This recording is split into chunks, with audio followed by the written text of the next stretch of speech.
نہیں ابھی چلو، رکھو اسے۔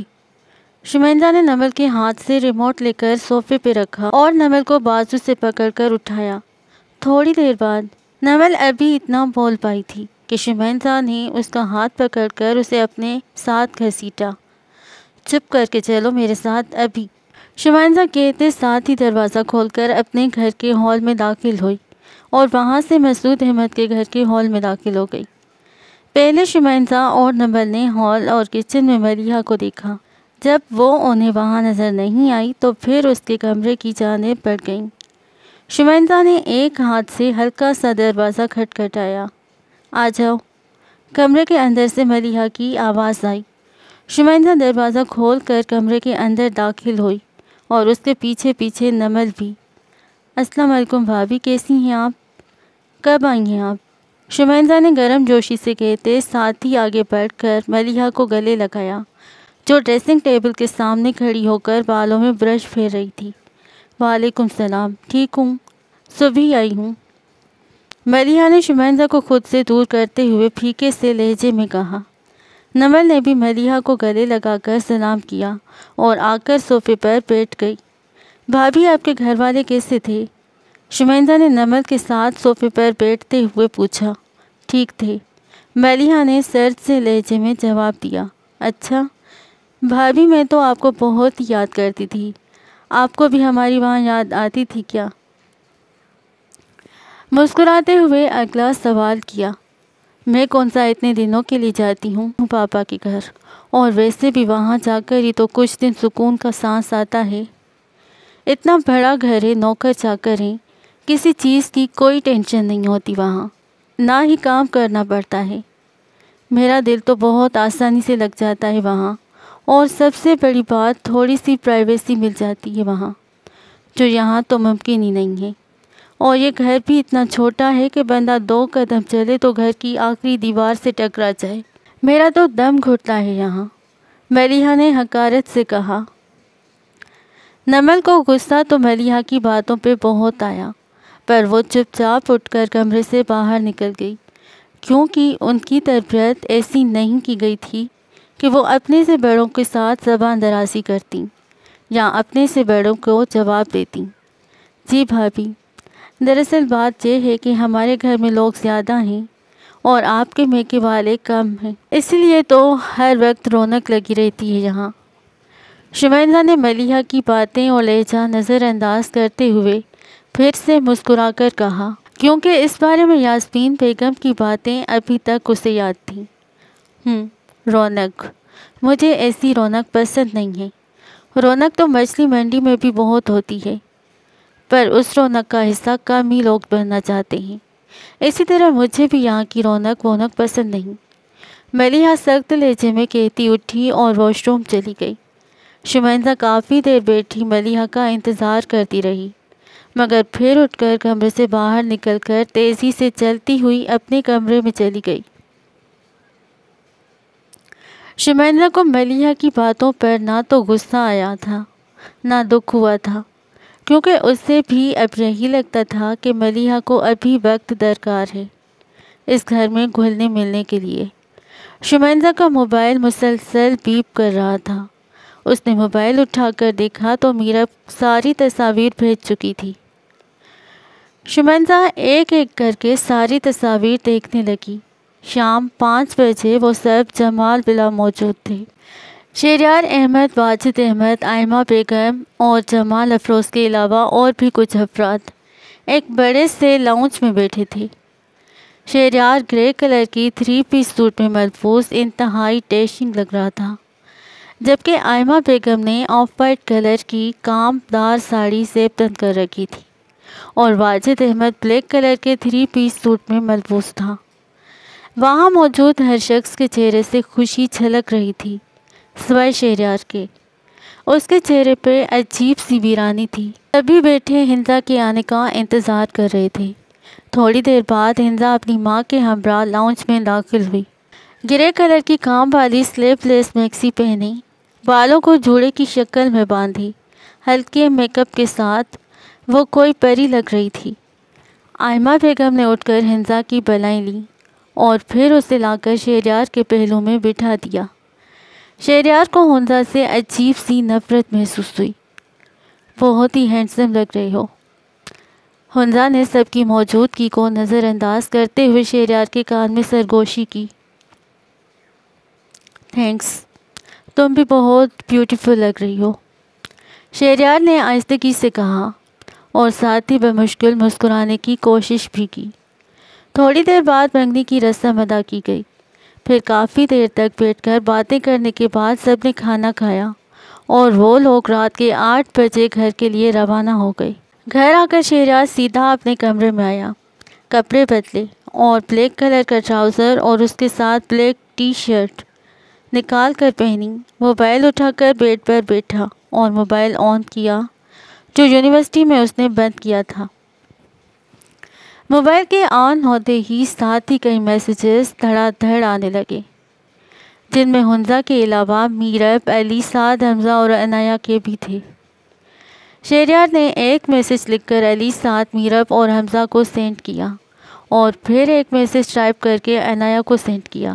میسیج سینڈ ہوتے ساتھ ہی شہریار کا موبائل بجنے لگا۔ کال عنایہ کی تھی۔ شہریار نے کال فوراً اٹینڈ کر لی۔ شہری کہاں تھے؟ کوئی ریسپانس کیوں نہیں دے رہے تھے؟ موبائل کیوں آف تھا تمہارا؟ عنایہ نے کال اٹینڈ ہوتے ساتھ ہی سوال جواب شروع کر دیے۔ کہیں نہیں، موبائل کل سے خراب ہے، ابھی صحیح کروایا ہے، شہریار نے مسکراتے ہوئے جھوٹ بولا۔ شہری، تم کم از کم مجھے انفارم ہی کر دیتے، چاہے کسی اور کے موبائل سے ایک کال یا میسیج کر دیتے۔ پتہ ہے کتنی ٹینس ہو گئی تھی میں۔ عنایہ کے لہجے میں فوراً نرمی پیدا ہوئی۔ آئی نو اینی کہ تم ٹینس ہوگی، بٹ میں اس کا ازالہ بھی کر لوں گا سویٹ ہارٹ۔ تم اگلے 1 گھنٹے کے اندر اندر کلب پہنچو، میں ابھی آیا۔ تم سے ملنے کے لیے بہت ہی بے چین ہوں میں۔ شہریار نے گاڑی کی چابی پکڑی، والیٹ اٹھا کر ٹراؤزر کی جیب میں رکھا اور کمرے سے باہر نکل آیا۔ سیریسلی، تم بے چین ہو مجھ سے ملنے کے لیے؟ عنایہ نے چہکتے ہوئے پوچھا۔ اسے تو یقین ہی نہیں آ رہا تھا کہ شہریار اس سے اس لہجے میں بھی بات کر سکتا ہے۔ آف کورس سویٹ ہارٹ، اب تم تیار ہو کے جلدی سے آؤ، دیر مت کرنا، اوکے؟ تمہیں پتہ ہے شہریار احمد کو ویٹ کرنا بالکل بھی پسند نہیں ہے۔ شہریار نے گاڑی کے اندر بیٹھ کر گاڑی کا دروازہ بند کرتے ہوئے کہا۔ اوکے، آئی ایم کمنگ میرے ہیرو، عنایہ نے پرجوش انداز میں کہا اور کال کاٹ دی۔ شہریار نے موبائل گاڑی کے ڈیش بورڈ پر پھینکا، سگریٹ سلگا کر ایک کش لگایا اور پھر ایک ہاتھ میں سگریٹ پکڑی اور دوسرے ہاتھ سے اسٹیئرنگ سنبھالا اور گاڑی گیٹ سے باہر نکالی۔ گاڑی کی اسپیڈ روڈ پر آتے ہی تیز ہوئی اور وہ روڈ پہ دوڑنے لگی۔ سدرا، صوفیہ، یاسمین بیگم حیات احمد والے ہال میں بیٹھ کر نمل اور شمائندہ کو اپنی کی گئی آج کی شاپنگ دکھا رہے تھے، جبکہ ذکیہ بیگم کچن میں، ملیحہ اپنے کمرے میں اور ارسلان، عدنان، امان اور کاشان بیٹھ کر لوڈو کھیل رہے تھے، جبکہ عثمان اور سعید احمد بیٹھ کر مہمانوں کی فہرست بنا رہے تھے اور حیات صاحب فیضان کو کندھوں پہ بٹھائے ادھر سے ادھر گھوم رہے تھے۔ تیزی نمی، میں سوچ رہی ہوں کہ ہم سب مہندی والے دن ایک جیسی ڈریسنگ کریں، لڑکے اور لڑکیاں دونوں، جبکہ دولہا دلہن کا ڈریس الگ ہونا چاہیے۔ سدرا نے شاپنگ بیگ سے ایک شرارہ نکالتے ہوئے کہا۔ مثلاً کون کون آپی؟ نمل نے سدرا کے ہاتھ سے شرارہ پکڑتے ہوئے دریافت کیا۔ میں، تم، شیزی، اسما آپی، صوفی آپی، اسکا، ملیحہ بھابی کی بھی ڈریسنگ ایک جیسی ہوگی، جبکہ اسی طرح سنی بھائی، ساوی بھائی، آفی، کاشی، ارسی، نومی کی ڈریسنگ ایک جیسی ہوگی، جبکہ افرا اور مانی کی ڈریسنگ ہم سب سے الگ ہوگی۔ سدرا نے تفصیل بتائی۔ ہم سب تو پہن لیں گے پر ملیحہ بھابی نہیں پہنے گی ہمارے خریدے گئے سستے کپڑے۔ نمل منہ میں بڑبڑائی۔ آپی، آپ بالکل ٹھیک کہہ رہے ہیں، مجھے یہ آئیڈیا اچھا لگا ہے۔ شمائندہ نے نمل کے ہاتھ سے شرارہ لیتے ہوئے کہا۔ ہاں لڑکوں، تم لوگ بھی بتاؤ، صوفیہ نے لوڈو کھیلتے لڑکوں سے پوچھا۔ کیا؟ کاشان نے ایک آئی برو اٹھا کر پوچھا۔ یہی ایک جیسی ڈریسنگ کرنے کا آئیڈیا کیسا ہے؟ صوفیہ نے کاشان کی طرف دیکھے بغیر کہا۔ زبردست، کاشان کہتے ساتھ پھر سے لوڈو کی جانب متوجہ ہوا۔ شادی ہے تیری گوٹی یہاں کیسے پہنچ گئی؟ کاشان نے چلاتے ہوئے کہا۔ چل کے اور کیسے؟ عدنان نے ڈرامائی انداز میں کہا۔ ابھی جھوٹے کمینے، ابھی تو تیری یہ والی گوٹی میں نے ماری تھی۔ امان بھی چلایا۔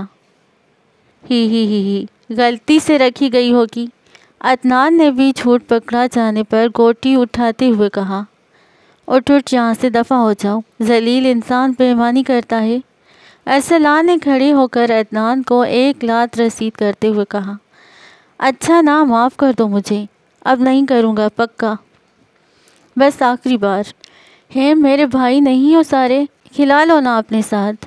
عدنان نے کان پکڑتے ہوئے مصنوعی شرمندگی ظاہر کرتے ہوئے کہا۔ اچھا، معافی چاہیے، کھیلنا ہے؟ ارسلان نے امان اور کاشان کی طرف دیکھ کر آنکھ دبائی۔ ہاں۔ عدنان ان تینوں کے پاس ہو کر بیٹھتے ہوئے بولا۔ اوہ، تو تمہیں اس کے لیے ایک کام کرنا پڑے گا، کاشان نے ہنسی دباتے ہوئے کہا۔ کیا؟ عدنان نے تینوں کو بیک وقت دیکھتے ہوئے پوچھا۔ تمہیں کرنا یہ ہے کہ ہماری گلی چھوڑ کے جو تیسری گلی ہے، اس میں وہ جو نیلے رنگ کا گیٹ ہے، ان کا دروازہ کھٹکھٹا کر کہنا کہ راشد نے اینا کو بلایا ہے۔ کاشان نے اپنی ہنسی دباتے ہوئے کہا۔ اچھا، بس اتنا سا کام؟ ابھی گیا، عدنان کہتے ساتھ ہی اٹھا اور گیٹ کی طرف بڑھ گیا، جبکہ لڑکیاں ساری اب بھی کپڑوں پر تجزیے کر رہی تھیں۔